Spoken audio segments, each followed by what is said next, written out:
तो नमस्कार दोस्तों, शुरुआत करते हैं हम। Jet, ICR, BHU, agriculture supervisor सबके लिए बेसिक एग्रीकल्चर यानी जीरो से हम स्टार्ट करेंगे अडानी एजुकेशन ग्रुप में। सबसे पहले हम बेसिक एग्रीकल्चर शुरुआत करेंगे, वहां से करेंगे जहां से हमारे हमारे पूर्वज आदिवासी से जैसे मानव में परिवर्तित हुए थे, तब वहां से उन्होंने कृषि प्रारंभ की थी। हम वहीं से स्टार्ट करेंगे, सब कुछ जानकारी जीरो से स्टार्ट करेंगे। सबसे पहले स्टार्ट में एग्रीकल्चर।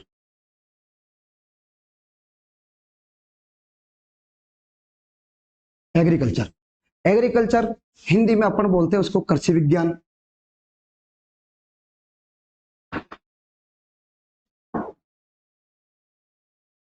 कृषि विज्ञान कृषि विज्ञान में मेन जो कृषि वर्ड है ये अपन हिंदी में पढ़ते हैं। और कृषि विज्ञान जो वर्ड है, इसमें कृषि जो है यह संस्कृत भाषा का शब्द है।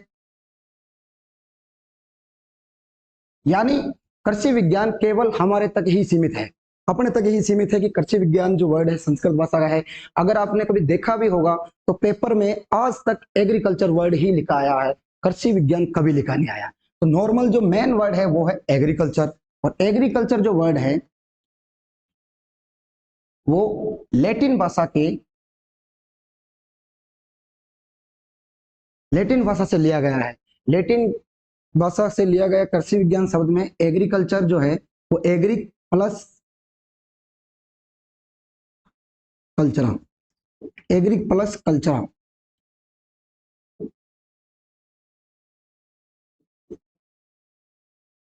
एग्रिक प्लस कल्चरल दो वर्ड से मिलकर बना हुआ है। जिसमें एग्रिक का मतलब होता है मर्दा या भूमि कह सकते हैं अपन, और कल्चरा का मतलब होता है जुताई करना या जुताई करना। यानी हम मर्दा की जुताई करके या मर्दा को जुताई करके तैयार करके उसमें किसी भी प्रकार के फसल, पौधे, सब्जी, जितना भी अपन पौधे उगा सकते हैं जो हमारे आर्थिक लाभ के लिए, जो हमारी भौतिक आवश्यकता को पूरे करे, उन सभी पौधों का अध्ययन एग्रीकल्चर के अंतर्गत आता है। अब एग्रीकल्चर के अंतर्गत आपके जो सिलेबस चलता है उसमें मुख्य रूप से जेट आईसीआर के अंदर एग्रीकल्चर की मुख्य रूप से तीन ब्रांच चलती है। और वो तीनों ब्रांच है,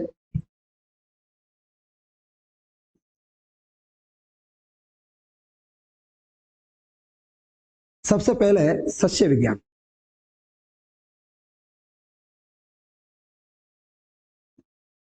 हमेशा इंग्लिश वर्ड को इंपॉर्टेंस दे।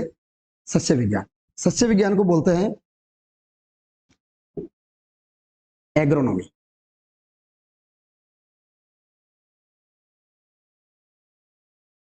एग्रोनॉमी। दूसरा होता है हॉर्टिकल्चर।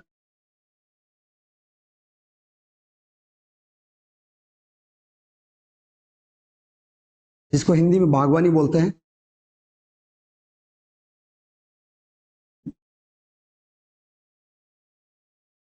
और तीसरा जो आपके चलता है वो चलता है एनिमल हस्बेंड्री यानी पशु विज्ञान।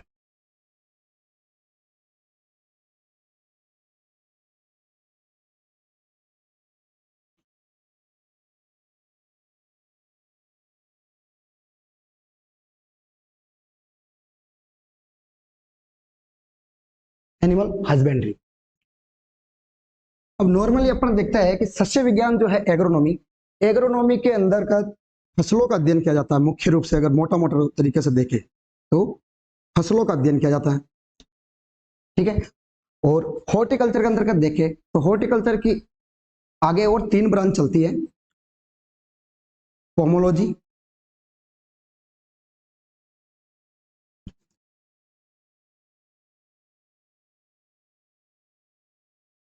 यानी फल विज्ञान, इसमें फलों का अध्ययन किया जाता है। और दूसरा चलता है ओलेरिकल्चर,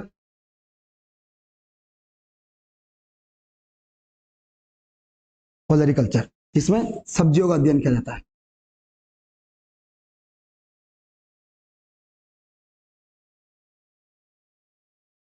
और तीसरा चलता है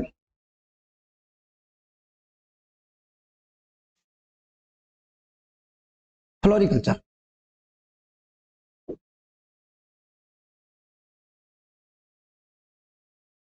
पुष्प विज्ञान।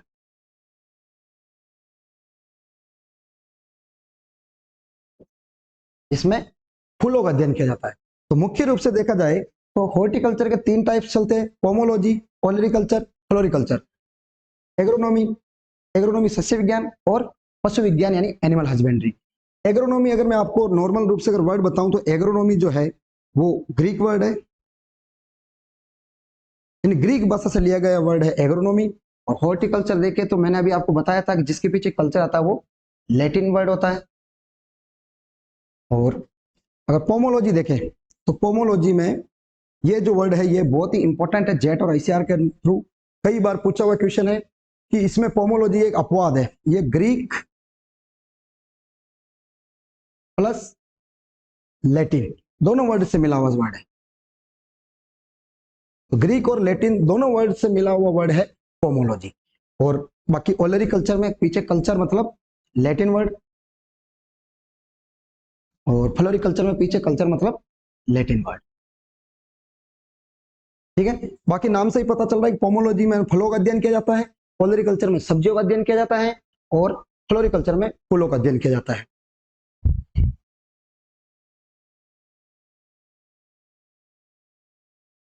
अगर एग्रीकल्चर में हम देखें तो सबसे पहले मैं एग्रीकल्चर की आपको डेफिनेशन बता देता हूं। एग्रीकल्चर, एग्रीकल्चर जो है वो मानव समाज से सबसे प्रथम यानी मनुष्यों का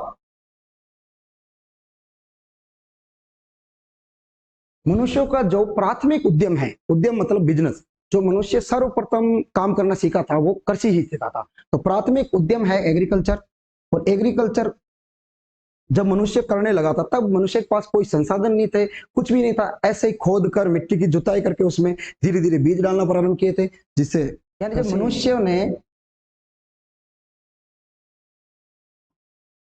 मनुष्यों ने प्राकृतिक संसाधनों का प्राकृतिक संसाधनों का प्रयोग कर कर अपनी भौतिक आवश्यकताओं की पूर्ति करने के लिए कृषि करना प्रारंभ किया था। प्राकृतिक संसाधन जैसे मृदा, हवा, जो भी वायुमंडलीय दशा है वो सब प्राकृतिक है, हमारा नहीं है। पानी सब कुछ प्राकृतिक रूप से हमारा नहीं है। तो प्राकृतिक संसाधनों का प्रयोग कर कर जब कृषि करना प्रारंभ किया था तो ह्यूमन का पहला उद्यम यही हुआ।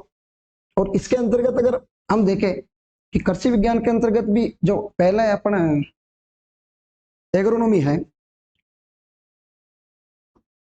सबसे पहले एग्रोनॉमी ही शुरुआत कर रही थी, क्योंकि जो फल है वो फल तो पहले भी वायुमंडल में जो पृथ्वी में मौजूद थे। एग्रोनॉमी जो फसल उगाना है ये पहले शुरू किया गया था मनुष्य द्वारा। और मनुष्य द्वारा जब एग्रोनॉमी शुरू किया गया था तो एग्रोनॉमी जो है, एग्रोनॉमी को बोलते हैं अपन और हिंदी में फसल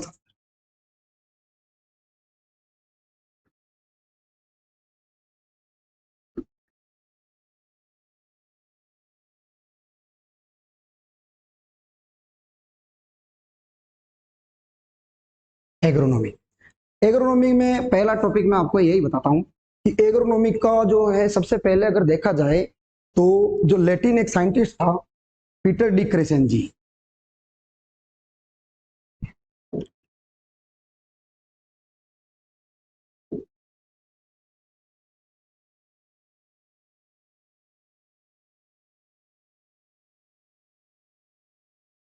पीटर डी क्रेसेंजी, इन्होंने सबसे पहले जो है एग्रोनॉमी के बारे में बताया था। इन्होंने मतलब फसल जो अध्ययन है उस फसल अध्ययन का सबसे पहले वैज्ञानिक रूप से इन्होंने काम में लिया था। पीटर डी क्रेसेंजी को इसीलिए जो है एग्रोनॉमी का फादर कहते हैं, यानी अगर हिंदी में बताऊं आपको तो पितामह।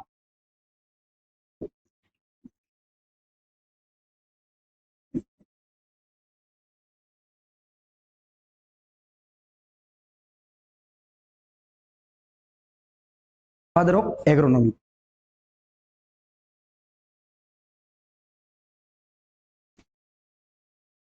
ठीक है, एग्रोनॉमी का पितामह पीटर डी क्रेसेंजी कहते हैं क्योंकि इन्होंने जो है 1230 ईस्वी के अंतर्गत 1230 ईस्वी के अंतर्गत इन्होंने एक किताब लिखी थी ओपस रूरेलियम कमोगेनम।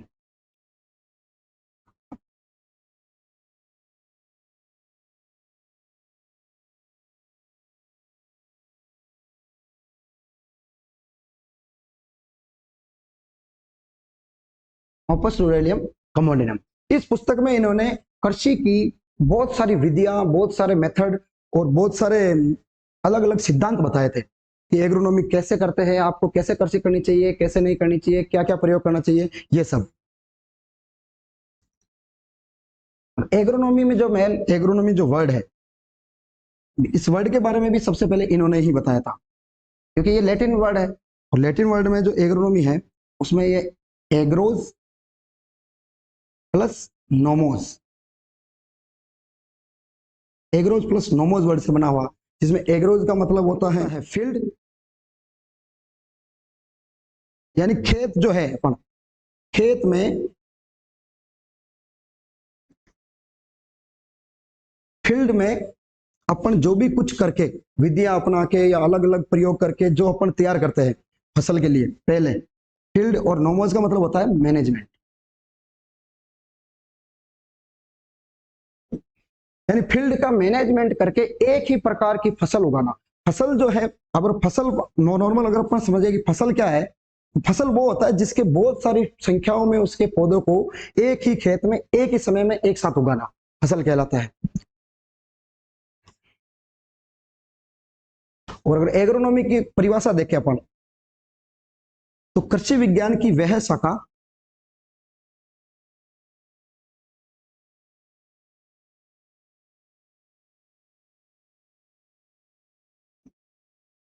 कृषि विज्ञान की वह शाखा जिसमें कृषि से संबंधित विधियों, कृषि से संबंधित सिद्धांतों और विधियों का अध्ययन किया जाता है। सिद्धांत ऐसे कि हमने कृषि का मेन उद्देश्य क्या है, सिद्धांत क्या है, हम क्यों उगा रहे हैं, क्योंकि हमारी आवश्यकता है, तो सिद्धांतों और विधियों का अध्ययन किया जाता है। विधियों में इसमें सभी विधियां आ जाती है कि हम जो उर्वरक किस तरह डालना चाहिए, सिंचाई कैसे करनी चाहिए, या उसमें और जो भी कटाई मड़ाई, वो सारी विधियों का अध्ययन एग्रोनॉमी के अंतर्गत किया जाता है। और एग्रोनॉमी, हाँ, तो एग्रोनॉमी में जो मेन फसलों का अध्ययन करते हैं अपन, और फसलों को अगर हम देखें डायरेक्ट कि फसल है क्या, तो फसल वो चीज है कि हम एक ही प्रकार के पौधे का, जो प्रकार के एक ही प्रकार के पौधों को बहुत सारी संख्याओं में एक साथ एक समय में एक खेत में उगाना फसल कहलाता है। और फसलों का अध्ययन एग्रोनॉमी किया जाता है, ये मैं आपको कई बार बता चुका हूं। अब एग्रोनॉमी के अंतर्गत अगर देखें तो मैंने बताया था आपको कि एग्रोनॉमी का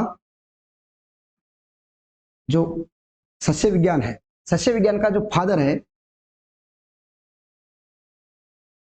वो मैंने बताया पीटर डी क्रेसेंजी को कहा जाता है।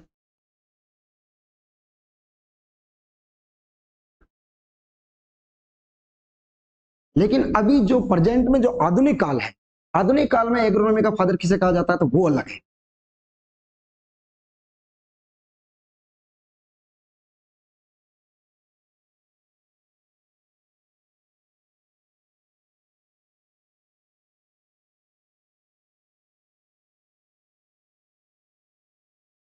किसे कहते हैं, जेथरो टुल को।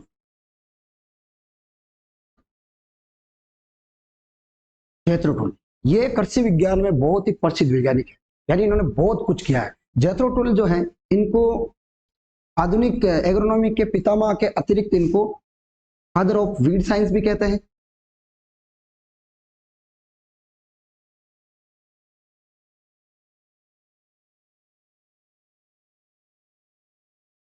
फादर ऑफ वीड साइंस है ना।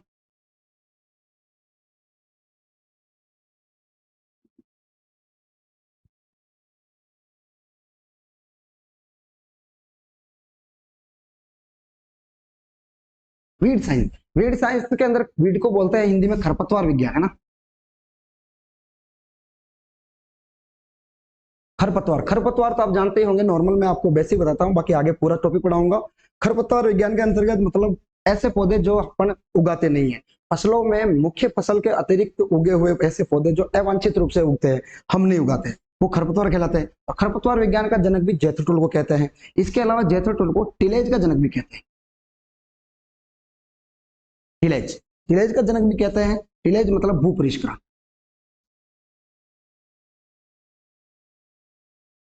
यानी अपन खेत में फसल बोने, वापस काटने से पहले, बाद में जो सभी प्रकार की मृदा क्रियाएं की जाती है, जो मृदा को तैयार किया जाता है, उन सबको टिलेज कहते हैं।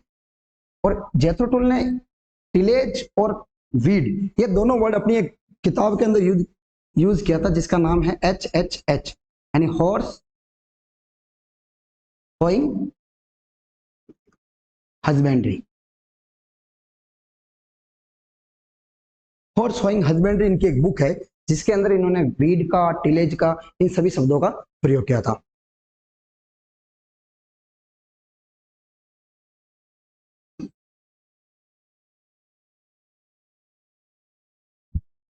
ठीक है, अब अपन नॉर्मल अगर फसलों का अध्ययन देखें, सबसे पहले एग्रोनॉमी के अंदर अपन सबसे पहले क्या पढ़ेंगे, क्रॉप। क्रॉप का बेसिक पढ़ेंगे, सामान्य जानकारी। ठीक है, सामान्य जानकारी को पढ़ेंगे अपन क्रॉप से। अब क्रॉप का सबसे पहले क्या है कि अधिकतर बच्चे, आप ग्रामीण से बिलोंग करते हो तो आप क्रॉप में सब जानते हो, खरीफ की फसल कौन सी है, रबी की फसल कौन सी है, कौन सी फसल एक वर्ष में तैयार होती है, कौन सी फसल 2 वर्ष में तैयार होती है, ये सब आप नॉर्मल जानते हो। अगर हम क्रॉप का वर्गीकरण देखें तो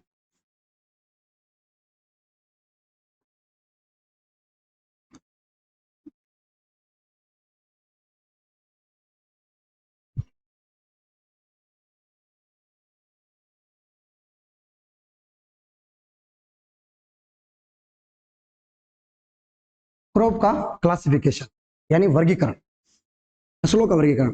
पहला टॉपिक मैं आपको बताऊं कि ऋतुओं के अनुसार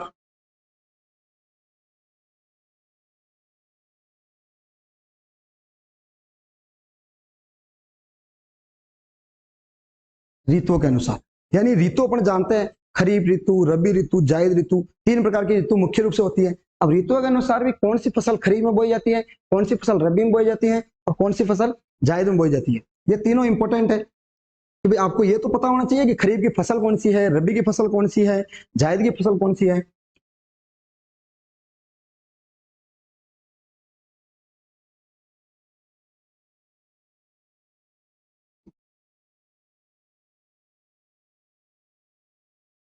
खरीफ, रबी, जायद।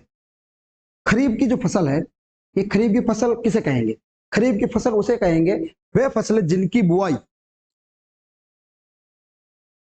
जुलाई से, सॉरी, जून से जुलाई में, जून से जुलाई में जिनकी बुआई करते हैं। अगर अपन सामान्य रूप से देखें तो बरसात की सीजन में जो अपन बुआई करते हैं वो सारी फसलें खरीफ के अंतर्गत आती है। तो इन फसलों के लिए नॉर्मल इनके अगर बढ़वार देखें तो इनके बढ़वार के लिए जो वायुमंडलीय तापमान है वो 25 से 35 डिग्री एवरेज होना चाहिए। 25 से 35 डिग्री सेंटीग्रेड तापमान पर ये अच्छी वृद्धि करते हैं। और खरीफ की फसल जो मैंने बताया जून जुलाई में बुआई करते हैं, इनकी कटाई जो है लगभग अक्टूबर के अंतर्गत हो जाती है। और इन फसलों के अंतर्गत कौन कौन सी फसल आती है ये जानना बहुत जरूरी है कि खरीफ की फसल के अंदर कौन कौन सी फसल आती है। सबसे पहले आप देखो इसमें जैसे ज्वार, बाजरा, मक्का, उड़द, चंवला, अरहर, ज्वार, मक्का, बाजरा, उड़द, चंवला, अरहर। और इसके अलावा दलहनी फसलों में से और भी आएंगे इसमें, जैसे क्या नाम है यार, तिल, यानी आदि। ऐसे बहुत सारी फसलें हैं जो खरीफ में आती हैं। मुख्य रूप से मैं आपको बता दिया ज्वार, बाजरा, मक्का, उड़द, चवड़ा, अरहर, सोयाबीन।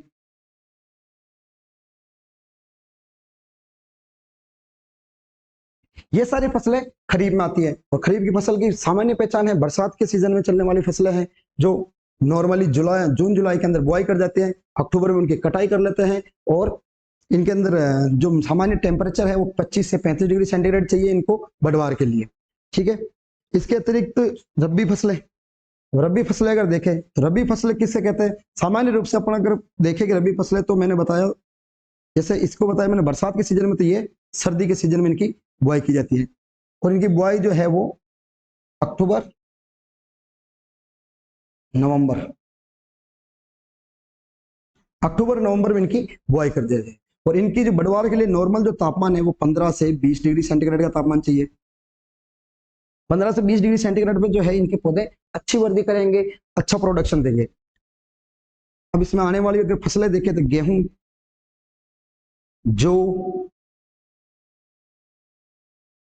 चना, मसूर, गेहूं, जौ, चना, मसूर, इसके अलावा गन्ना आदि। यानी इसमें आने वाली फसलें वो होगी जो अक्टूबर नवंबर में बुआई करेंगे और ये कटाई जो है वो फरवरी मार्च के लगभग जाके होएगी। जायद फसल, जायद के अंदर वो फसल आती है जिनको हम उनाड़ू यानी गर्मी के उनाड़ा जब बोलते हैं अपन गर्मी को, गर्मी के अंतर्गत इनकी जो वो है बुआई की जाती है मार्च के अंतर्गत, और इनकी कटाई लगभग 3-4 महीने बाद कर लेते हैं। इसमें अधिकतर तो वही फसलें बोई जाती है जो खरीफ के अंदर आ जाती है। जायद के अंदर बोने जाने वाली फसलें अधिकतर खरीफ के आने वाली फसलें बोई जाती हैं, जिसमें मुख्य रूप से जो कुकुरबिटेसी फैमिली होती है ना, कुकुरबिटेसी के अंदर जो अपने जैसे खीरा वर्ग बोलते हैं उसे, खीरा कहते हैं ना, ककड़ी, कद्दू, ये सब जो है जायद के अंदर बोया जाता है। और जायद के अंदर बोने जाने वाली फसलों को टेम्परेचर का नॉर्मल अगर देखें तो 30 से अबाव ही होना चाहिए, ठीक है। और खरीफ, रबी, जायद ये तीनों वर्ड है, इसका एक ध्यान रखना, ये तीनों वर्ड अरबी भाषा के शब्द है, अरबी भाषा से लिए गए हैं खरीफ, रबी, जायद, ठीक है।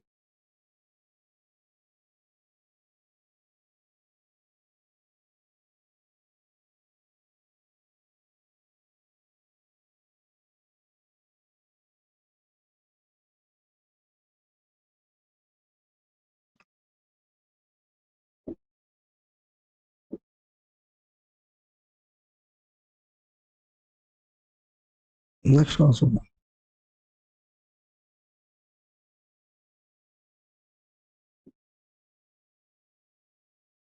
ये हो गया पहले ऋतुओं के आधार पर प्रकार।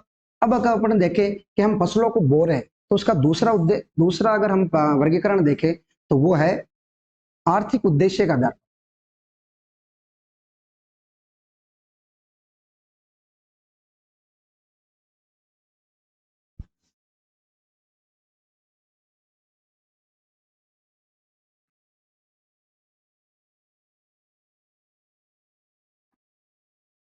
राइटिंग मिस्टेक है यार।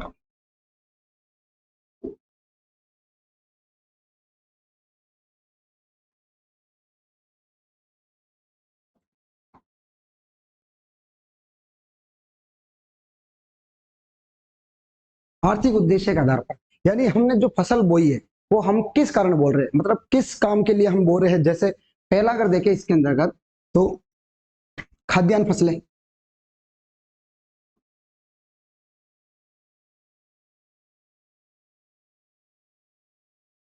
खाद्यान्न फसलें जिनको बोलते हैं सीरियल क्रॉप, सीरियल क्रॉप्स, खाद्यान्न फसलें यानी सीरियल क्रॉप्स। सीरियल क्रॉप्स मतलब खाद्यान्न फसलें जो हम नॉर्मल खाने के लिए अन्न के रूप में यूज लेते हैं। इसमें जैसे गेहूं, जौ, ज्वार, बाजरा, ये जितनी भी फसलें हैं जिनको हम नॉर्मल जो है खाने के लिए अन्न के रूप में जिनको यूज लेते हैं उनको खाद्यान्न फसलें कहते हैं। और खाद्यान्न फसलें की मेन अगर अपन देखें कि इनकी जो विशेषता है वो क्या होनी चाहिए, तो खाद्यान्न फसलें जो वो होती है जिनको जल मांग इनकी ज्यादा होती है, यानी अगर इनको सिंचाई की आवश्यकता भी ज्यादा होती है तो खाद्यान्न फसलों को उर्वरक की आवश्यकता भी ज्यादा होती है। इसके अतिरिक्त खाद्यान्न फसलों में अगर हम देखें इक्वालिटी में क्या पाया जाता है, इनके अंतर्गत कार्बोहाइड्रेट, कार्बोहाइड्रेट है ये भी ज्यादा मात्रा में पाया जाता है।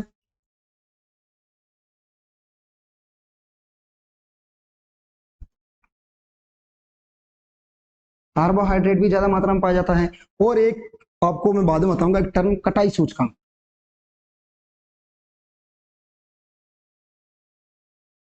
कटाई सूचकांक भी इनका ज्यादा होता है। कटाई सूचकांक मतलब आपको थोड़ा सा बता देता हूं मैं। कटाई सूचकांक की जिस जो हमने फसल बोई है इसमें जो आर्थिक उपज है, आर्थिक उपज और कुल उपज यानी जैविक उपज, इसके अनुपात को कहते हैं कटाई सूचकांक। आर्थिक, जैसे हमने गेहूं बोए तो उसमें दाना कितना प्राप्त हुआ, और नीचे टोटल दाना और भूसा, इन दोनों का जो अनुपात है वो कटाई सूचकांक कहलाता है। तो सामान्य अगर देखें तो खाद्यान्न फसलों का कटाई सूचकांक भी ज्यादा होता है। खाद्यान्न फसलों की एक और विशेषता बताता हूं कि खाद्यान्न फसलों में मुख्य रूप से कल्ले फूटते हैं, कल्ले निकलना, कल्ले निकलना। कल्ले जो बोलते हैं, जैसे एक बीज बोया हमने गेहूं का, अगर एक बीज बो दिया तो गेहूं का एक बीज बोने से एक पौधा ऐसे निकलेगा, फिर इसके साइड में ऐसे और भी कल्ले निकलेंगे, ऐसे एक ही बीज से ऐसे बहुत सारे कल्ले निकलेंगे, लगभग 16 से 20 कल्ले निकलते हैं गेहूं के अंदर। ऐसे कल्ले गेहूं में, धान में, जौ में, इनमें निकलते हैं खरीफ की खाद्यान्न फसलों में मुख्य रूप से। और कल्ले निकलना जो है कुछ फसलों में अपवाद भी है, जैसे ज्वार, बाजरा, और ज्वार, बाजरा, मक्का,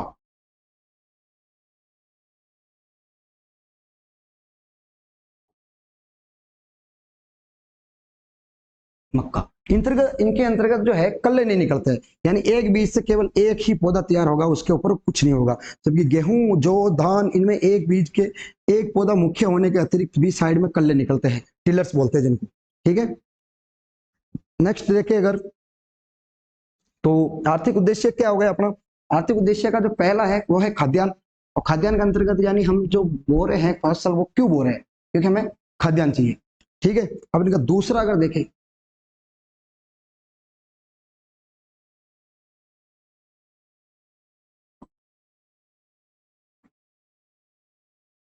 दलहनी फसलें, पल्सेस, दलहनी फसलें, यानी उसका मेन उद्देश्य खाद्यान्न हो गया कि हम खाने अन्न के लिए यूज करते हैं। दलहनी फसलें, इसमें दालों का अध्ययन होता है, सभी दालों का ही मतलब वर्गीकरण आता है। दालों के अंदर भी मुख्य, जैसे उसके अंदर खाद्यान्न फसलों में सबसे ज्यादा कार्बोहाइड्रेट की मात्रा ज्यादा होती है, तो दलहनी फसलों में प्रोटीन, जो प्रोटीन है पोषक, इसकी मात्रा ज्यादा रूप में पाई जाएगी। और ये उसके बिल्कुल विपरीत चलता है, यानी इनको जल मांग जो है, इनकी जो सिंचाई की जो आवश्यकता है, वो जल मांग भी इनको कम चाहिए। इसके अलावा इनको उर्वरक भी कम चाहिए। उर्वरक के कम चाहने का इसका मेन कारण क्या है कि इनकी जो लेग्यूमिनेसी परिवार होता है, इनकी जड़ों के अंतर्गत एक सहजीवी जीवाणु पाया जाता है, राइजोबियम। उर्वरक भी इनको कम चाहिए। और इसके अलावा इनका जो कटाई सूचकांक है, हार्वेस्ट इंडेक्स, है ना,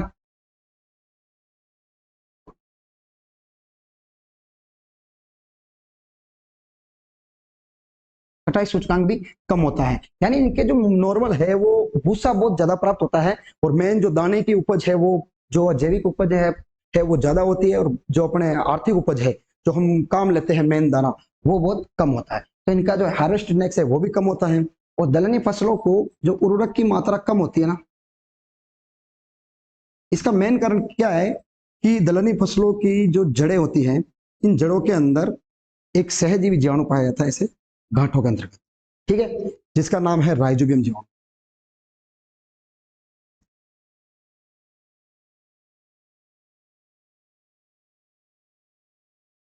ये जीवाणु क्या करता है कि इसकी जड़ों के अंतर्गत एक पदार्थ पाया जाता है, leg haemoglobin, leg haemoglobin.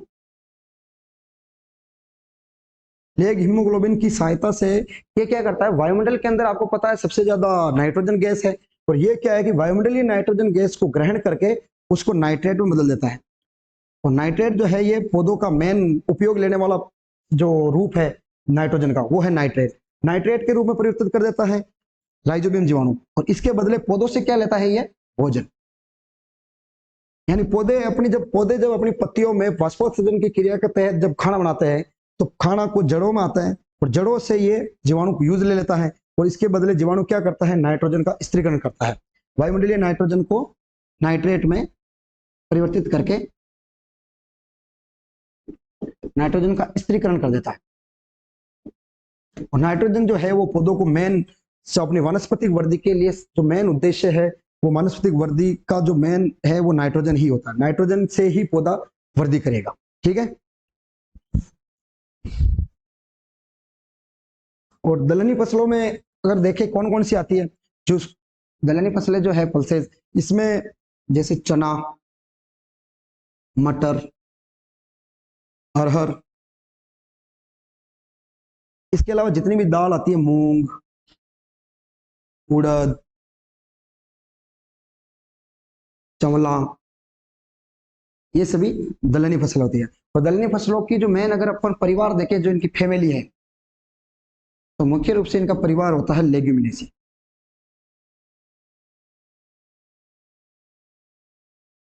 Leguminosae परिवार की सारी जो फसलें हैं वो राइजोबियम की सहायता से नाइट्रोजन का स्थिरीकरण करते हैं। ठीक है। और राइजोबियम की सहायता से स्थिरीकरण करते हैं। जो राइजोबियम की गांठें पाई जाती जड़े में, ये गांठें सभी पौधों में अलग अलग, किसी में ज्यादा किसी में कम। अगर मैं आपको नॉर्मल बताऊं तो राइजोबियम की जो गांठें हैं ये सर्वाधिक चने के अंदर पाई जाती हैं, और सबसे कम अगर देखें तो सबसे कम ये राजमा में पाई जाती है। राजमा होता है ना, राजमा, इसका भी परिवार लेग्यूमिनेसी है, ये भी है दाल ही, लेकिन राजमा के अंदर इसकी सबसे कम ग्रंथियां पाई जाती हैं, जिनको गांठे बोल रहे हैं अपन। सबसे कम ग्रंथियां पाई जाती है, सबसे कम नाइट्रोजन का स्थिरीकरण करता है, यानी ये करता ही नहीं है नाइट्रोजन स्थिरीकरण, बाकी सब नाइट्रोजन का स्थिरीकरण करते हैं। और सबसे ज्यादा अगर नाइट्रोजन का स्थिरीकरण देखे, नाइट्रोजन को N2 से दर्शाते हैं अपन, सबसे ज्यादा अगर नाइट्रोजन का स्थिरीकरण देखे तो वो करता है रिज का, 196 लगभग 196 किलोग्राम प्रति हेक्टेयर ये उत्पादन कर देता है नाइट्रोजन का। ठीक है। तो नेक्स्ट है, पहला हो गया खाद्यान्न, जो मेन हम अन्न के लिए यूज कर रहे हैं। दूसरा हो गया दलहनी फसलें, जो दाल के रूप में अपन यूज करते हैं। और तीसरा हो गया तिलहनी फसलें।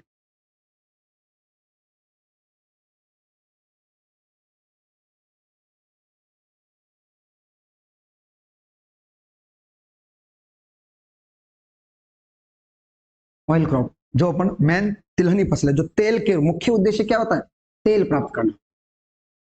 ठीक है। ऐसी फसलें जिनके बीजों से तेल उत्पादन होता है वो तिलहनी फसलें के अंतर्गत आती हैं। एग्जाम्पल जैसे मूंगफली, तिल, सूरजमुखी, अरंडी, अलसी, कुसुम, ये सारी जो फसलें हैं तिलहनी फसल के अंतर्गत आती है, जिनसे मुख्य रूप से तेल प्राप्त किया जाता है। ठीक है। इसके अतिरिक्त अगला प्रकार देखें तो शर्करा वाली फसलें।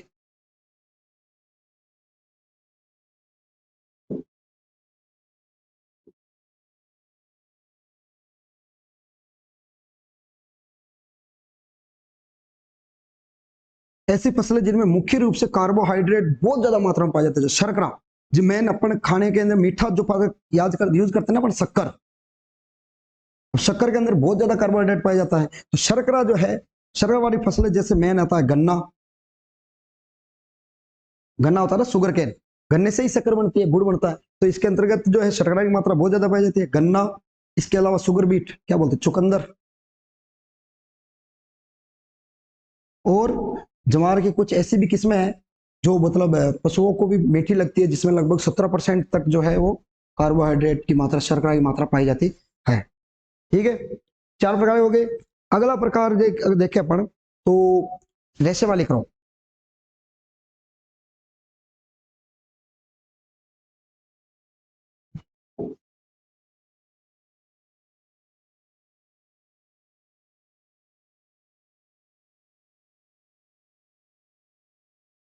रेशे वाली फसलें, ऐसी फसलें जिनसे मुख्य रूप से हमें रेशा प्राप्त होता हो। और रेशा से आपको पता है कि बहुत इंपॉर्टेंट चीज सबसे बड़ी कपड़े, रेशे से हम कपड़े बनाते हैं ना, कपड़े, रस्सियां,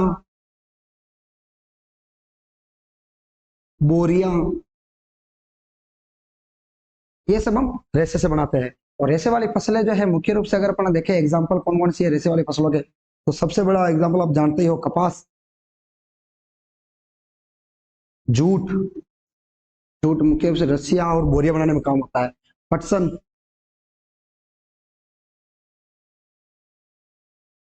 कपास, जूट, पटसन, सनहेम्प। ठीक है, ये सारी रेशे वाली फसलें हो गई जिनसे रेशा प्राप्त किया जाता है। ठीक है,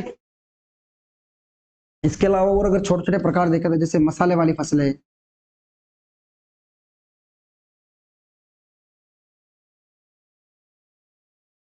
जो जिनका मुख्य रूप से अपन सब्जियों में या मसाला के रूप में प्रयोग करते हैं ना, जैसे जीरा, अजवाइन, धनिया, सौंफ, ये सारी मसाले वाली फसलें हो जाएंगी। इसके अलावा औषधीय फसलें,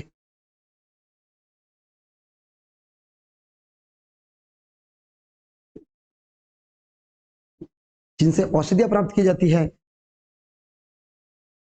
जैसे सफेद मूसली,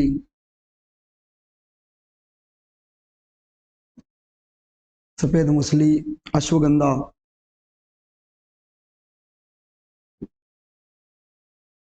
ठीक है ना, सफेद मूसली, अश्वगंधा और भी बहुत सारी औषधियां होती है, आप हॉर्टिकल्चर में पढ़ाएंगे। ठीक है, मुख्य जो इनका जो वर्गीकरण है आर्थिक उद्देश्य के आधार पर, वो मैंने बता दिया। खाद्यान्न फसलें, पल्सेज यानी दाल, दलहनी फसलें जिनसे दाल प्राप्त की जाती है, रेशे वाली फसलें, मसाले वाली फसलें, तिलहनी फसलें और औषधीय फसलें।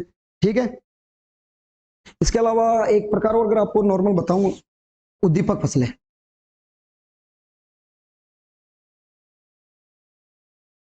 उद्दीपक फसलें उन फसलों को कहते हैं जो आपको उत्तेजना देती हो।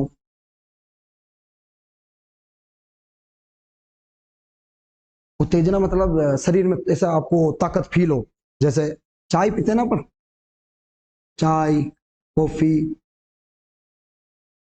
ये है ना उत्तेजना प्राप्त करती है ना।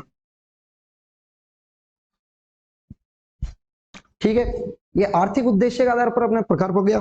अब नेक्स्ट अगर अपन प्रकार देखें, इनका जो फसलों का जो मेन वर्गीकरण है अगला, वो अगर अपन देखें तो कुल के आधार पर वर्गीकरण।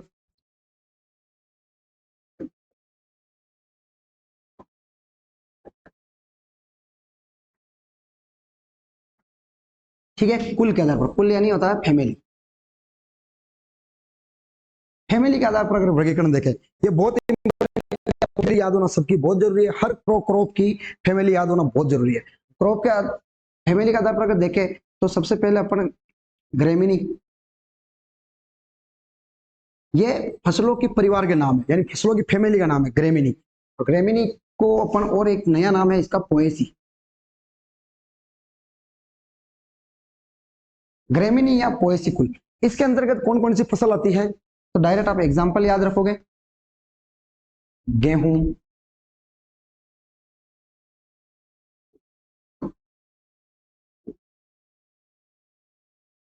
गेहूं, जौ, बाजरा, ज्वार, मक्का, गन्ना, बांस जो होता है ना, बांस, बांस की फैमिली भी ग्रेमिनी होती है। इसके अलावा बहुत सारी खरपतवार को भी फैमिली भी ग्रेमिनी होती है, जैसे दूब घास।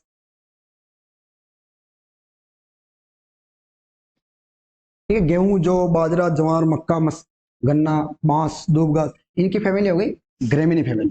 ठीक है, दूसरा प्रकार है लेग्यूमिनेसी।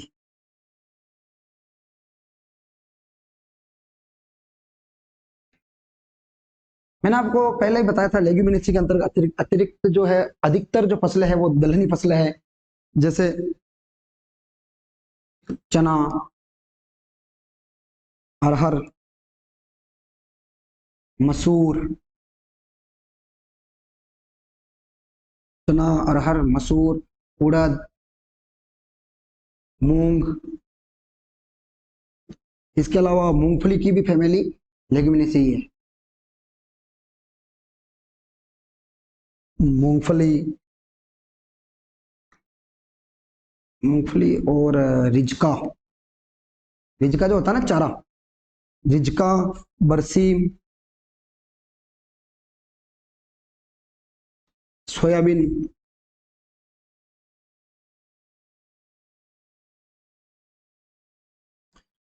इमली होती है ना, इमली, इमली की फैमिली भी लेग्यूमिनेसी ही होता है। इमली आदि जितनी भी फसलें हैं जो दलहनी में आती है लेग्यूमिनेसी परिवार की अधिकतर होती है। ठीक है, तीसरा इनका परिवार देखिए एक बार, तो जैसे पेडालिएसी,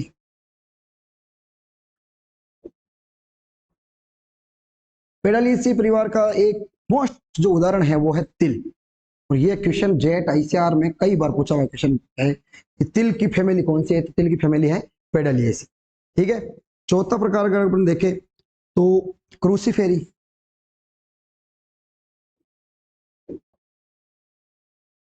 क्रूसीफेरी जो परिवार है इसको ब्रेसिकेसी भी बोलते हैं।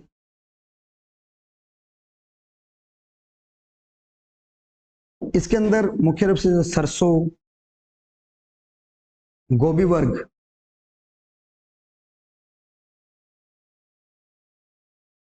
गोभी वर्ग आता ना, फूल गोभी, पत्ता गोभी, गांठ गोभी, ब्रोकली, ये सब गोभी वर्ग के अंदर आते हैं। सरसों, गोभी वर्ग, ये सभी क्रूसीफेरी में आती है। इसके अलावा कंपोजिटी,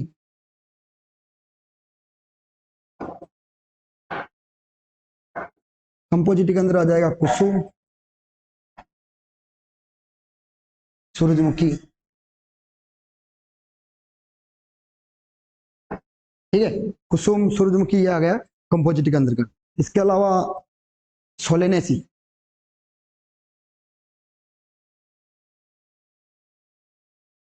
ये आपको याद ही करना पड़ेगा, रटना ही पड़ेगा, इसमें कोई मेथड नहीं है, कोई प्रोग्राम, कोई विधि नहीं है। ठीक है ना, सोलेनेसी, सोलेनेसी के अंदर आ जाते हैं अपने जैसे टमाटर, आलू,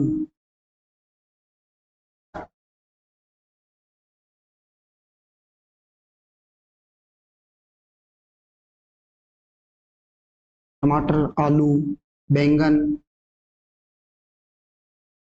ठीक है ना, ये सारी सब्जियां जो है ये सोलेनेसी परिवार के अंतर्गत आ जाती है। अगला प्रकार देखें अगर इनके फैमिली का,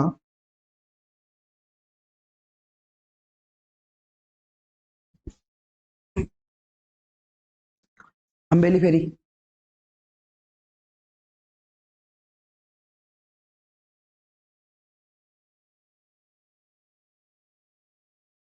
अम्बेलीफेरी, अम्बेलीफेरी परिवार के अंतर्गत जो है वो आते हैं जैसे जीरा, धनिया, सौंफ,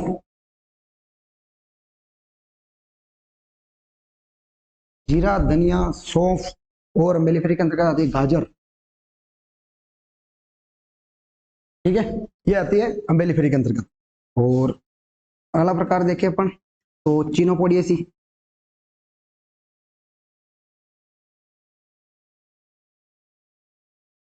चीनोपोडियसी, चीनोपोडियसी परिवार के अंदर अगर आप देखें तो पालक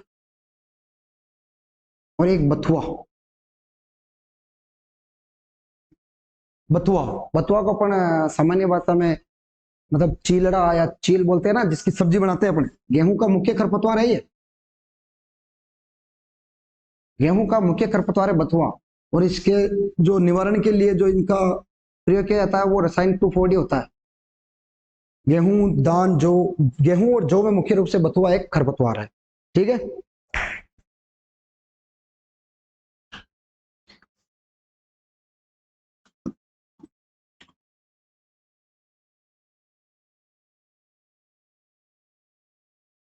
टीलियसी, टीलियसी के अंतर्गत जो जूट आते हैं ना, जूट, जूट की फैमिली होती है टीलियसी। और एक फैमिली होती है लिनियसी।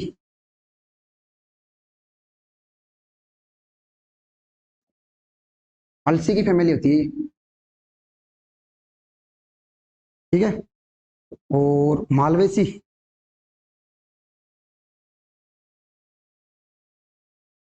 मालवेसी, मालवेसी के अंतर्गत आती है कपास,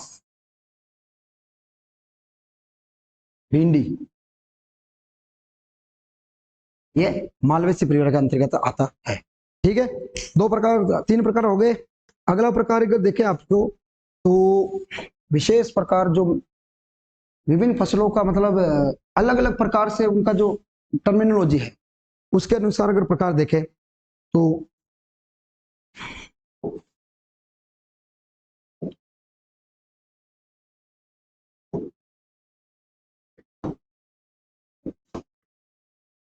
विशेष उपयोग के आधार पर,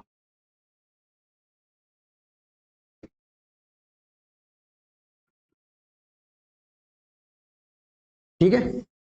विशेष उपयोग के आधार पर अगर हम देखें कि फसल हम किस कैसे यूज लेना, जैसे सबसे पहले अगर मैं आपको बताऊंगी नकदी फसलें।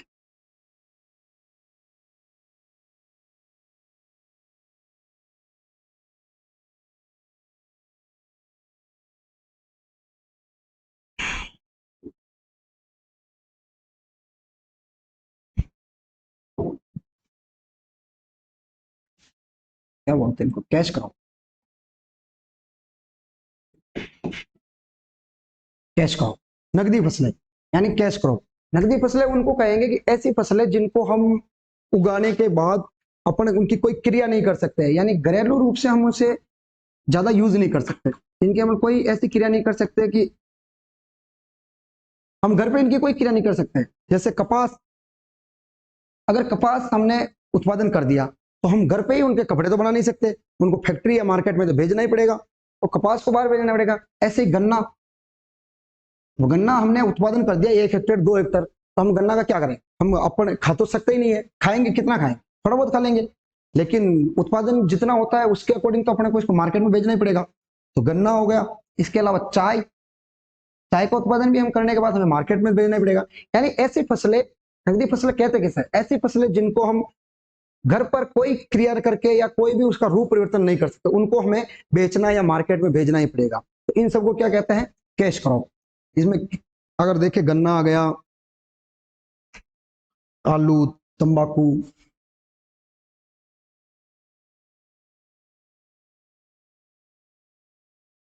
ये फसलें सारी कैश क्रॉप के अंतर्गत आती। ठीक है।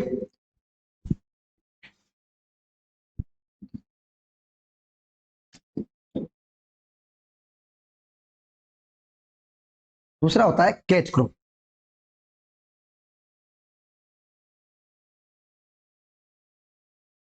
कैच क्रॉप किसे कहते हैं, कैच क्रॉप को अगर आपको मैं नॉर्मल समझाऊं तो जैसे कैच करना यानी पकड़ लेना, मैं आपको मेरी खुद की भाषा समझाता हूं, जैसे पकड़ लेना। जैसे हमने एक खेत है, इस खेत के अंदर हमने गेहूं की बुआई कर दी, जैसे मान लिया, ठीक है, ये गेहूं की बुआई हो दी, गेहूं रबी सीजन में बोया जाता है, हमने गेहूं की बुआई कर दी।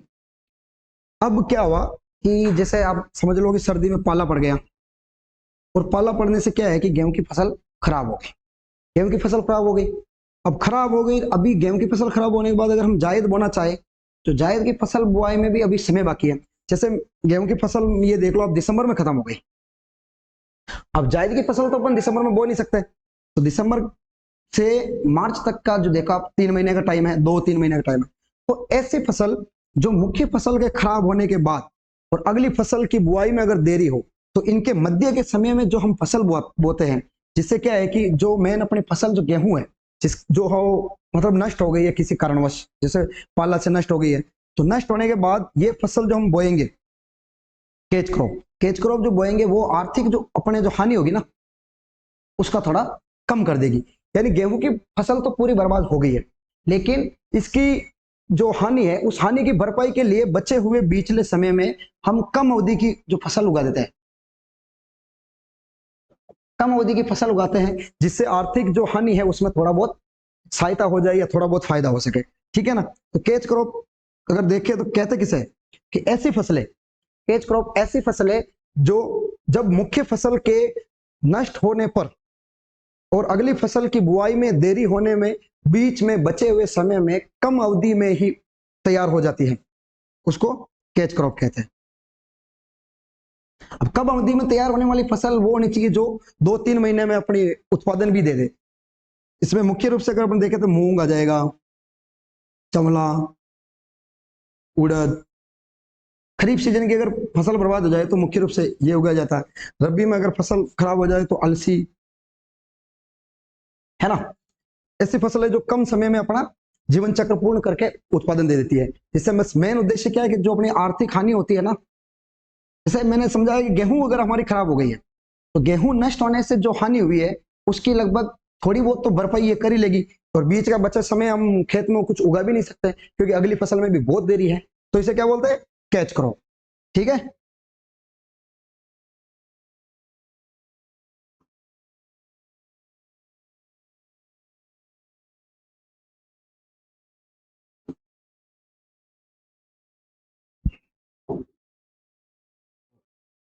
तीसरा प्रकार, कवर क्रॉप को अपन और बोलते हैं मल्च क्रॉप,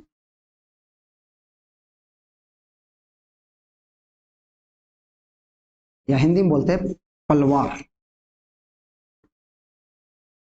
पलवार फसलें।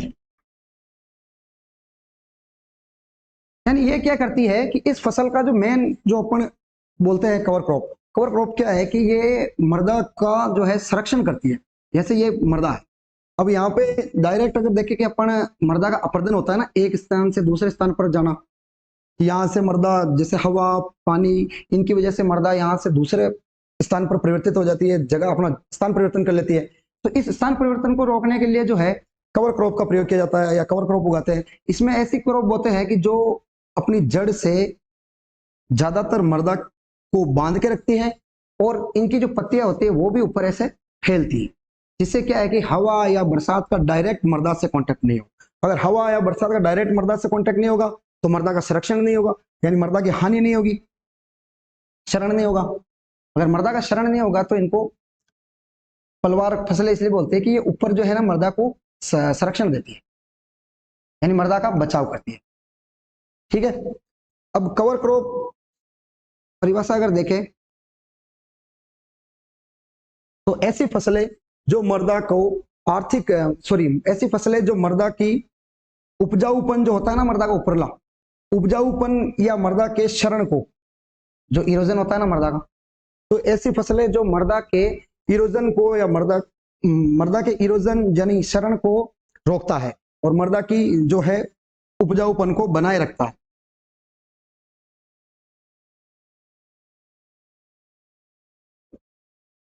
मृदा के शरण को रोकता है और मृदा के उपजाऊपन को बनाए रख देता है, क्योंकि ये मृदा को अपनी जड़ों से भी बांध के रखता है और डायरेक्ट जो हवा और बरसात का जो है डायरेक्ट कांटेक्ट मृदा से भी रोकता है। इनको कवर क्रॉप कहते हैं। ठीक है, कवर क्रॉप में आपको मैं बताऊं जैसे लोबिया, लोबिया मूंग, जरूरी नहीं है कि एक फसल एक ही प्रकार में है, एक फसल दो तीन जितनी भी हो उस सभी प्रकार में आ सकती है। ठीक है, मूंग उड़द, उड़द भी है, ये क्या कवर क्रॉप है। ठीक है, अगला प्रकार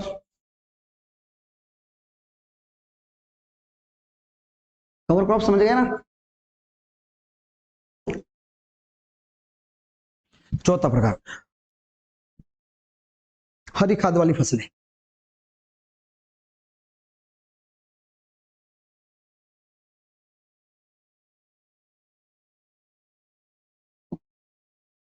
हरी खाद वाली फसलें, हरी खाद अगर आपको मैं बताऊं कि आप नॉर्मल जैसे गोबर खाद, ये तो आप जानते हो कि गोबर की खाद खेत में डालते हैं और जो मृदा के उपजाऊपन को बढ़ाता है। हरी खाद ऐसी खाद को कहते हैं कि हम जो फसल होती है उस फसल को खेत में उगाने के पश्चात, जैसे ये मैंने कोई फसल उगा दी, ये फसल को खेत में मैंने उगा दिया, ठीक है, अब उगाने के बाद इसको परिपक्व होने से पहले, यानी पुष्पन अवस्था जो होती है ना फसल की, पुष्पन अवस्था जैसे ही हल्की फुल्की स्टार्ट हो, यानी 50% के अंतर्गत अगर पुष्पन आना प्रारंभ हो जाए तो क्या करते हैं कि इसके अंतर्गत अपन कोई भी तवा या ऐसा यंत्र जो ग्रीन मेन्यूर का एक आता है यंत्र, यानी हरी खाद का एक इंप्लीमेंट आता है जो ट्रैक्टर के पीछे लगता है, तो उस इंप्लीमेंट से अपन क्या करते हैं कि फसल को पूरी मिट्टी के साथ पलट देते हैं, यानी हरे रूप में, हरे रूप में होगी। अब जो नई फसल हुई वो तो हरे कलर की होगी, हरे रूप में होगी। तो हरी फसल को फ्लावरिंग स्टेज में डायरेक्ट यंत्रों की सहायता से मृदा में मिला दिया जाता है। ठीक है, अब मृदा में मिला देंगे तो मृदा में मिलाने के बाद क्या होगा कि फसल का जो माइक्रो ऑर्गेनिजम्स होते हैं ना, तो सूक्ष्म जीव, सूक्ष्म जीव क्या करेंगे, उस फसल का अपघटन करेंगे और अपघटन करने के बाद ये ह्यूमस में परिवर्तित हो जाएगा। ह्यूमस एक बोलते हैं जो कार्बनिक पदार्थ होते हैं ना, जैसे पेड़ पौधे के सड़े गले पार्ट, उस पेड़ पौधे के पार्ट, सड़े गले पार्ट को ह्यूमस बोलते हैं, जो एक समय के बाद सड़ जाते हैं या ऐसे डिकम्पोज्ड हो जाते हैं, बोलते हैं ना डिकम्पोज्ड, सूक्ष्म जीवों की सहायता से विघटन हो जाता है इनका, ह्यूमस में परिवर्तित हो जाता है। और ह्यूमस में परिवर्तित होने के बाद क्या है कि ये एक खाद के रूप में कार्य करता है, यानी सभी जिस खेत में अपन ने किया है हरी खाद का प्रयोग, उस खेत के उपजाऊपन बढ़ा देगा, क्योंकि जो फसल हमने मृदा में मिलाई है उसके अंदर लगभग सभी पोषक तत्व होते हैं, NPK, जितने भी पोषक तत्व है वो सभी पोषक तत्व उसके अंतर्गत मौजूद होते हैं, जिससे खेत का उपजाऊपन बढ़ जाएगा। ठीक है, अब हरी फसल के लिए अगर मुख्य रूप से देखा जाए तो फसलें वही यूज की जाएगी जो लेग्युमिनेसी परिवार की होती है, जैसे सनई, ढेंचा, इसके अलावा मूंग भी कर सकते हैं, उड़द, ये सभी लेग्युमिनेसी परिवार का है। यानी लेग्युमिनेसी परिवार का इनकी खुद की जड़ों के अंदर क्या पाया जाता है, राइजोबियम जीवाणु पाया जाता है, जो नाइट्रोजन का स्थिरीकरण करता है, और नाइट्रोजन का स्थिरीकरण करता है तो मृदा में नाइट्रोजन की मात्रा बढ़ाता है, और इनको फिर अगर आप डायरेक्ट ट्रैक्टर से कोई इंप्लीमेंट की सहायता से अगर इनको ऊपर मिक्स कर देंगे तो ये मृदा में नाइट्रोजन की मात्रा के अतिरिक्त सभी पोषक तत्वों की मात्रा बढ़ाएगा। ठीक है, अगर आपसे नॉर्मल क्वेश्चन पूछा जाए जो जेट ICR में साधारणतः पूछा गया है कि जो बेस्ट है यानी सबसे अच्छी हरी खाद पूछे,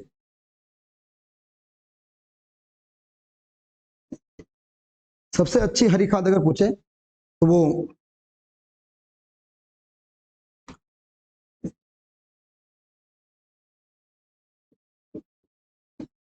सबसे अच्छी हरी खाद पूछे तो सनई को माना जाता है। लेकिन सनई की भी क्या कुछ शर्त है, जैसे लवणीय मृदा के लिए अच्छी मानी जाती है, लवणीय मृदा के लिए, और अगर सूखा क्षेत्र है तो शुष्क क्षेत्र के लिए भी सनई, ठीक है। और अगर जल भराव वाला क्षेत्र माना जाए, जैसे ऐसा क्षेत्र जहां पे मतलब पानी की मात्रा ज्यादा हो, अधिकतर मृदा में नमी बहुत ज्यादा हो, तो ऐसी मृदा के लिए जो हरी खाद के लिए अगर बेस्ट फसल मानी जाती है तो वो है ढेंचा। ठीक है, सनई और ढेंचा दोनों ही नाइट्रोजन का स्थिरीकरण बहुत अच्छी तरह से बहुत ज्यादा करते हैं, और इन दोनों को हरी खाद के लिए मुख्य रूप से उपयोग किया जाता है। सनई जो है लवणीय मृदाओं में, शुष्क क्षेत्रों में, और जो जल भराव वाले क्षेत्र हैं उनमें ढेंचा प्रयोग किया जाता है। ठीक है, अगर हरी खाद के अगर देखें कि इनके अंदर दो प्रकार चलते हैं इसके हरी खाद के, जैसे एक होता है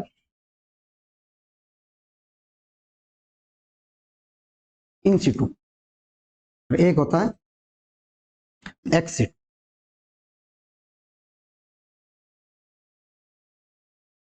ठीक है ना, इन सिटू एक्स सिटू।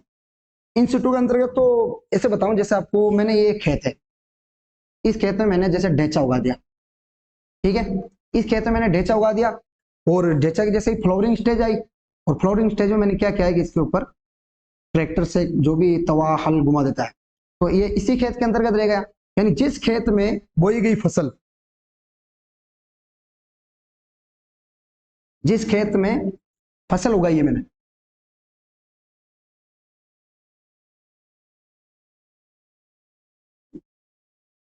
उसे उसी खेत में अगर मिला रहे हैं, ठीक है, जिस खेत में मैंने फसल उगाई है उसी खेत में अगर उसको हरी खाद के रूप में हमने प्रयोग किया है या मिला दिया है, तो वो तो हो जाएगा इन सिटू, इन सिटू हरी खाद में हो जाएगा। और एक्स सिटू के अंतर्गत आ जाएगा कि इसका विपरीत हो जाएगा कि अलग खेत से लाएंगे।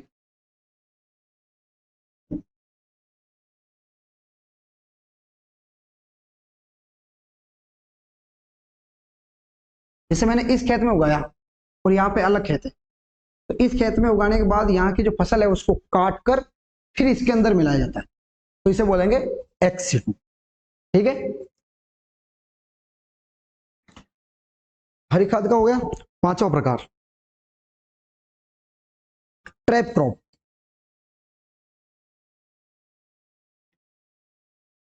या हिंदी में बोलते हैं इसको फंदा फसलें। ठीक है, ट्रैप क्रॉप या फंदा फसलें। ट्रैप क्रॉप के अंतर्गत आपको मैं बताऊं ऐसी फसलें कि जैसे जाल फेंकते हैं ना अपन किसी जानवर को पकड़ने के लिए, ऐसे है कि ये जाल बिछाया हुआ है। यानी मुख्य फसल तो जैसे मैंने यहाँ पे इस खेत में मैंने मेन फसल बो दी, ठीक है। अब मेन फसल को बहुत सारे ऐसे कीट होते हैं जो फसलों को खाते हैं, फसलों को नुकसान पहुंचाते हैं, तो उन कीटों से इस फसल को, मेन फसल को बचाने के लिए क्या करते हैं, ऐसे गार्ड के रूप में फसल लगाते हैं, समझ गए, गार्ड क्रॉप भी बोलते हैं इसको।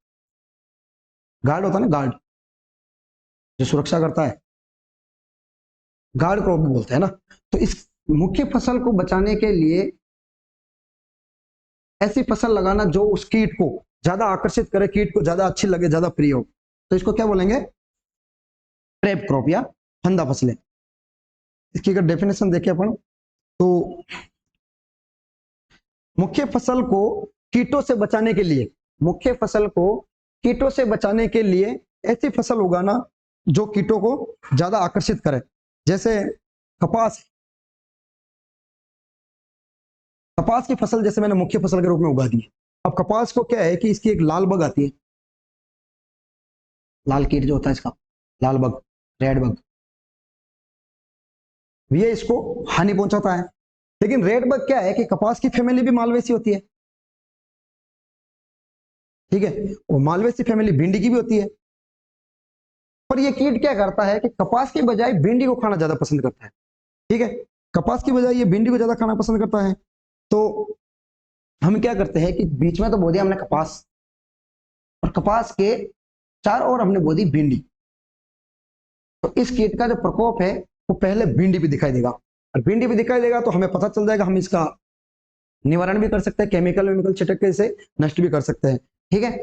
तो मतलब ये मुख्य क्रॉप को बचाने के लिए हमने भिंडी बोई है, ठीक है। कपास की लाल सुंडी, लाल कीट से बचाने के लिए भिंडी के फसल को जो है वो ट्रैप क्रॉप के रूप में यूज किया जाता, ठीक है। ऐसे अगर और आपको मैं उदाहरण बताऊं तो जैसे पत्ता गोभी, मैंने पत्ता गोभी की अगर बुआई कर दी है तो पत्ता गोभी के अंदर एक कीट होता है बहुत जोरदार। आपने अगर पत्ता गोभी देखी हो तो ऐसे मार्केट में देखते हैं ना, उसके ऐसे छिलका खाया हुआ, थोड़ा थोड़ा छेद किया हुआ, एक जगह दो जगह ऐसे ना, तो इसका एक कीट होता है जिसका नाम है diamondback moth. Diamondback moth, ये एक कीट होता है इसका पत्ता गोभी का। लेकिन ये कीट क्या है कि पत्ता गोभी आपको पता है ब्रेसिका फैमिली की है, ब्रेसिकेसी या क्रूसीफेरी। पत्ता गोभी से भी ज्यादा ये सरसों को खाना पसंद करता है, क्योंकि सरसों भी इसी फैमिली की है। तो इसके जो निवारण के लिए क्या करते हैं अपन, खेत में गार्ड फसल के रूप में सरसों की बुआई कर देते हैं, ठीक है।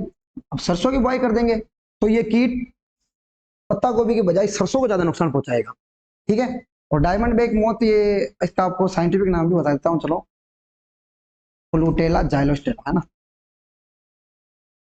ये आपके अभी लेवल का नहीं है, ऐसे मैंने बता दिया, ठीक है। और ऐसे ही अगर और उदाहरण बताता हूँ आपको ट्रैप क्रॉप के, जैसे कपास के अंदर भिंडी, पत्ता गोभी के अंदर सरसों, और तीसरा उदाहरण लिखो इसका ट्रैप क्रॉप का,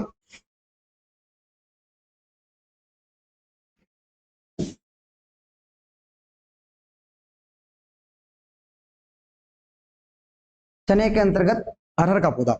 चने के अंतर्गत एक कीट लगता है जो मुख्य रूप से जो चने की है वो पत्तियों को खा जाता है, और क्या बोलते हैं उत्पादन में बहुत प्रभाव पड़ता है। तो वो भी जो है चना दोनों लेग्यूमिनेसी परिवार के हैं। तो ये क्या करता है कि ये कीट भी चने से ज्यादा अरहर को खाना पसंद करता है, हेलियोंथस।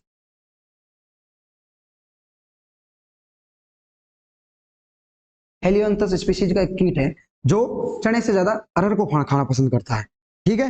ये हो गया ट्रैप क्रॉप, यानी फंदा फसल, ट्रैप क्रॉप, गार्ड क्रॉप, ये सब इसी को ही बोलते हैं, जो मुख्य फसल को बचाने के लिए अपन सहायक के रूप में बोलते हैं, जिससे जो कीट होता है वो मुख्य फसल की बजाय इसको खाना ज्यादा पसंद करता है, ठीक है। नेक्स्ट प्रकार देखो, कौन सा हो गया, चौथा हो गया, पांचवा हो गया, छठा, छठा प्रकार। छठा प्रकार देखे अपन तो क्रॉप का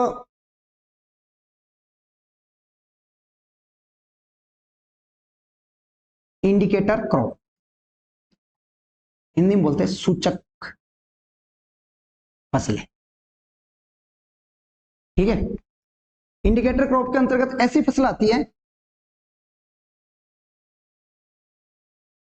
जो, मतलब आपको ये बताऊं कि जैसे अपन जल, पौधों को जल की आवश्यकता होती है, पोषक तत्वों की आवश्यकता होती है, तो ये ऐसी फसलें जो जल व पोषक तत्व, ऐसी फसलें जो जल व पोषक तत्वों की कमी को अन्य फसलों की अपेक्षा जल्दी मतलब दिखाई देती है। जैसे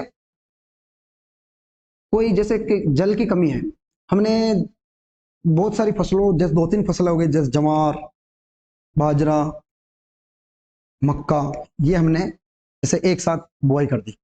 अब 10 दिन 15 दिन हो गए हमने पानी नहीं दिया, तो 15 दिन में जवार जो है, जैसे उदाहरण के लिए बता रहा हूँ, जवार के अंदर क्या है, इसकी पत्तियां कम मुड़ जाएगी, बाजरा कम मुड़ जाएगी, लेकिन मक्का जो है वो पानी की कमी से बहुत जल्दी अपने लक्षण दिखाएगा। यानी ये अगर 15 दिन में लक्षण दिखा रहा है, तो मक्का 10 दिन में ही लक्षण दिखा देगा।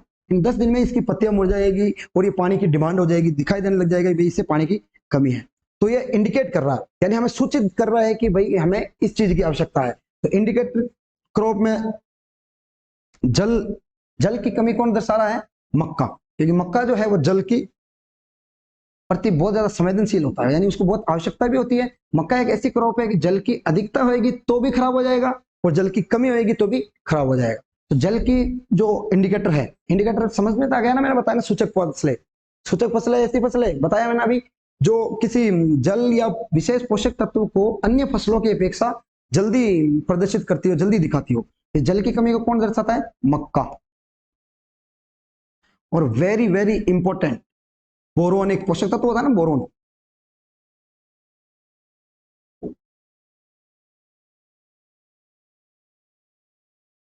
बोरोन होता है ना, जिसे हम बीज से प्रदर्शित करते हैं। बोरोन पोषक तत्व की कमी कौन सा पौधा दर्शाता है? ये क्वेश्चन कई बार पूछा हुआ क्वेश्चन है। सूरजमुखी। सूरजमुखी का जो पौधा होता है ना, वो बोरोन पोषक तत्व की सबसे पहले कमी दर्शाता है। ये कैसे दर्शाता है, बोरोन क्या काम करता है, ये सब मैं आपको पोषक तत्वों का एक टॉपिक पढ़ाऊंगा, उसके अंतर्गत बताऊंगा, ठीक है। इसके अलावा नाइट्रोजन, नाइट्रोजन पोषक तत्व की कमी है, तो इसको सबसे पहले कौन दर्शाएगा? फूल गोभी। फूल गोभी में नाइट्रोजन की कमी से एक रोग हो जाता है जिसे बोलते हैं बटनी, ठीक है। फूल गोभी में नाइट्रोजन की कमी से बटनी रोग हो जाता है, यानी नाइट्रोजन की कमी को कौन दर्शाएगा? फूल गोभी, ठीक है।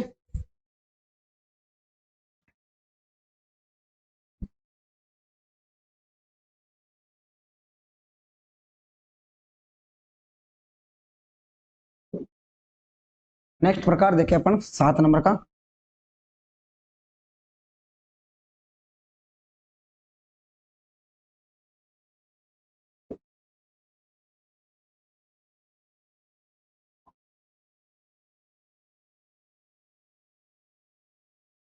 शिकारी फसलें।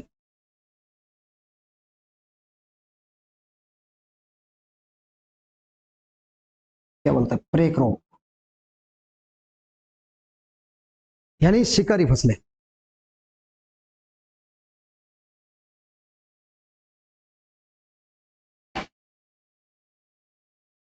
शिकारी फसलें वो फसलें होती है कि वो क्या है कि ऐसी फसलें जो आपको पता है, फसल जैसे हमने बोई है, तो फसल के साथ खरपतवार बहुत ज्यादा वृद्धि करते हैं।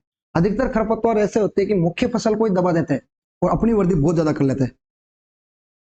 तो ऐसी फसलें जो खरपतवार या अन्य पौधों की वृद्धि को तो स्लो कर देती है और अपनी वृद्धि को बहुत फास्ट कर लेती है, उसको बोलते हैं प्रे क्रॉप या शिकारी फसलें, जो या तो दूसरी फसल को डायरेक्ट ऐसे नष्ट ही कर देती है।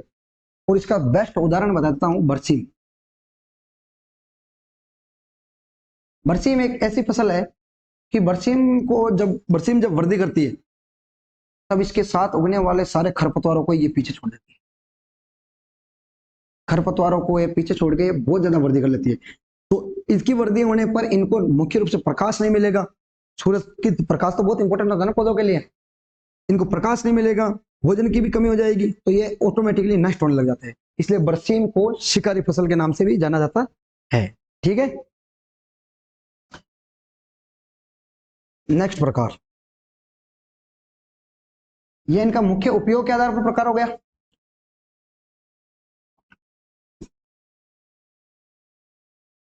पांचवा प्रकार देखें, तो पांचवा प्रकार जीवन चक्र के आधार पर।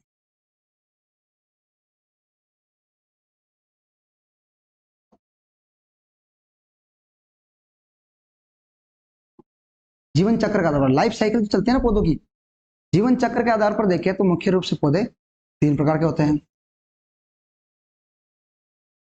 एक वर्षीय, द्विवर्षीय और तीसरा होता है बहुवर्षीय।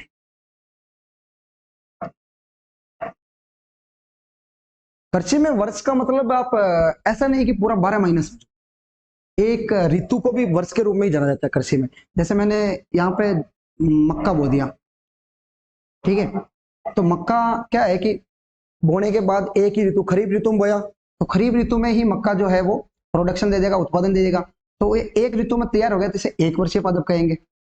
यानी एक वर्ष में अपने को उत्पादन देके नष्ट हो रहा है, खत्म हो रहा है, ठीक है, एक वर्षीय पौधा। और द्विवर्षीय पौधे किसे कहेंगे कि ऐसे पौधे जो दो ऋतुओं में, एक वर्ष नहीं, दो ऋतुओं में, दो ऋतु बोलो चाहे दो वर्ष बोलो, मैंने बताया कि ऋतु को वर्ष बोलते हैं अपने कृषि के अंतर्गत, तो दो ऋतुओं में,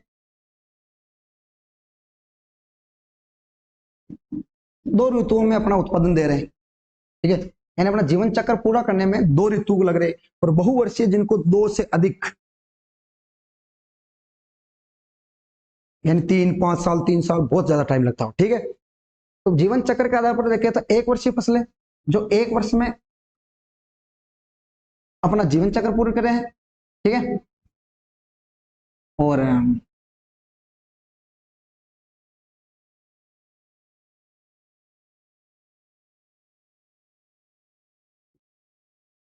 एक वर्ष में अपना जीवन चक्र पूरा कर रहे हैं। और द्विवर्षीय जो 2 वर्ष में, वर्ष मतलब ऋतु भी समझ लेना, ठीक है ना, वर्ष को ऋतु भी बोलते हैं, मैंने बताया अभी कि दो ऋतुओं में। जैसे खरीफ में मैंने फसल उगाई है मक्का, और वो खरीफ के अंत तक रबी बोने से पहले ही अपना प्रोडक्शन दे देगा और फसल मतलब खत्म हो जाएगी, तो ये एक ऋतु के अंदर कंप्लीट हो गए ना, इसे एक वर्षीय बोलेंगे। और एक वर्षीय जो पादप है उसके उदाहरण लिखो, मक्का, ज्वार, बाजरा, गेहूं, जौ, मक्का, ज्वार, बाजरा, गेहूं, जौ, चना, मूंग, उड़द आदि फसलें जो एक ऋतु के अंदर ही अपना जीवन चक्र पूर्ण कर लेती है, उनको एक वर्षीय पादप कहते हैं। और द्विवर्षीय पादप दो ऋतु में करते हैं। ये क्या करते हैं कि प्रथम ऋतु जो होती है ना, उसमें तो अपनी वानस्पतिक वृद्धि करते हैं,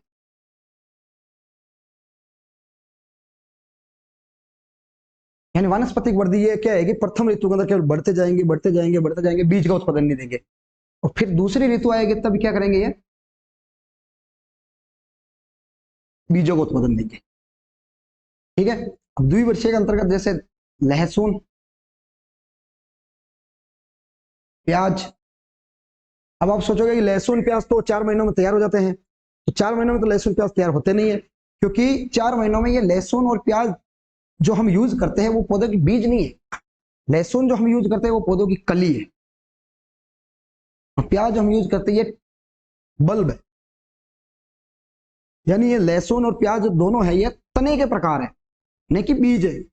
अगर आप लहसुन और प्याज को 4 महीने में निकाल रहे हो या यूज कर रहे हो, तो लहसुन प्याज मेन आपका जो उद्देश्य है बीज प्राप्त करने का वो नहीं है। एक वर्ष में ये केवल वानस्पतिक वृद्धि करते हैं, दूसरी ऋतु के अंदर ये बीज प्रोडक्शन देंगे, ठीक है। तो ये द्विवर्षीय के अंदर आ जाएगा। और बहुवर्षीय वो होते हैं जो 2 से ज्यादा वर्ष लेंगे, यानी 1-2 वर्ष में तो वो अपनी वनस्पति वृद्धि पूरी करेंगे, फिर 1-2 वर्ष में वो उत्पादन देंगे, तो 2 से अधिक वर्षों के अंदर। जैसे अरहर, गन्ना,